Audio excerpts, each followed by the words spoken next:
Good morning, everybody, and welcome to Reata Horsemanship. I'm Luke Brown. I'm excited to be with you here today, this beautiful day on Training Tip Tuesday.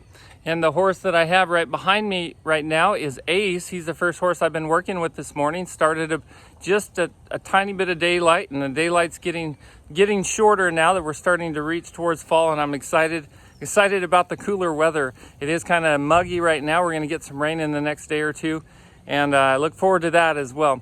And today for Training Tip Tuesday, well, Ace behind me, just a short story about him.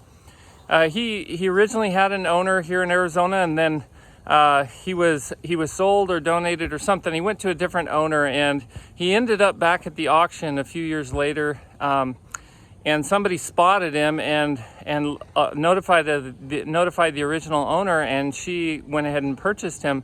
And so he's back in her hands. And he's going to be going to Oregon. And so I'm excited for him, excited for his owner, and I'm excited for their reunion. And she decided to send him to me for 30 days to refine him and tune him up. You know, since he wasn't with her, he's kind of developed a few issues, and you never know why a horse develops those issues, but sometimes it's the owner, sometimes it's the circumstance, but he certainly has developed a few issues that behavioral issues, and maybe not quite trusting as much as he used to. And so he's here to work on some groundwork to strengthen his legs, and to kind of just to get ready to go up to Oregon, and so his owner can ride him and him be her forever horse. That's very exciting. And today for Training Tip Tuesday, I want to talk a little bit about what one thing that I've been working on with Ace, and that is getting a horse. Well, the problem that sometimes you'll run into when you're lunging a horse. So lunging, you have a halter and a lead rope, and you lunge the horse around you, and you can do it at a walk, trot, or a canter. And sometimes a horse, especially horses that are new to lunging or horses that have had some issues with it, as they're lunging around, they're going to try to escape you. They're going to try to move sideways instead of forward. So you want them to move forward and around you in a nice big round circle. And what a lot of times they'll do, instead of moving all 4 feet forward, they're going to move kind of sideways. They'll do almost a side pass or a half pass as they're going around. So they're really trying to get away from you. And there are many different reasons why that might happen. But there are a lot of reasons. There are a lot of ways you can correct that. And one thing I want to talk about today is correcting that by yielding the hindquarters and changing directions.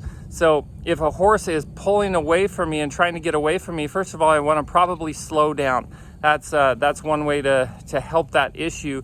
Start slower and then build your speed over time. But another one is to change direction. So if my horse just continues to pull away from me, or pull in an opposite direction of me and trying to get away from me instead of going in that nice collected circle, I'm going to yield the hindquarters and then change directions and go the other way. And inevitably, it happens 100% of the time. When I do that, when I yield the hindquarters and go the other way, usually they're a little bit lighter going the other way. They're more collected, and they're not trying to pull away as bad. Because think about it, if I'm going left and my horse wants to go right, he's trying to get away from me, so he's leaning to the right, leaning out to his right. If I yield his hindquarters and then go to his right, he's already been trying to go to his right. So usually he collects a little bit better as you go back to his right, because he's been in that state of mind of trying to go right. So you change it and go to his right, and he seems a little bit better. And then, you know, if he tries to pull away on that side, do the same thing, yield the hindquarters and go the other direction. And as you do it, your horse will just get more and more collected. So sometimes I'll just keep the horse going in the same direction, but sometimes if my horse just continues to pull away and try to get away and get out of that circle and not stay collected, I'm just going to yield the hindquarters, go the other direction, and keep doing that, and you'll find that your horse is going to collect up and going to be much more straight and less likely to try to pull away from you as you continue to change directions. We have more specific videos that, you know, I'll actually be showing some of these techniques that are coming up in the Lady Horse Boss membership site and under the Reata Horsemanship videos, the training videos, and also we're going to be doing more of the training tips in a fashion where somebody's actually filming me instead of me just talking about it. But hopefully I can get in your mind's eye what I'm talking about today, and that is, if a horse is trying to get away from you when you're lunging, yield those hindquarters, go the other direction, and it's going to help a lot. Hope you guys have a wonderful day. Until next time, be thankful, live with purpose, live with passion, and as always, stay safe in the saddle.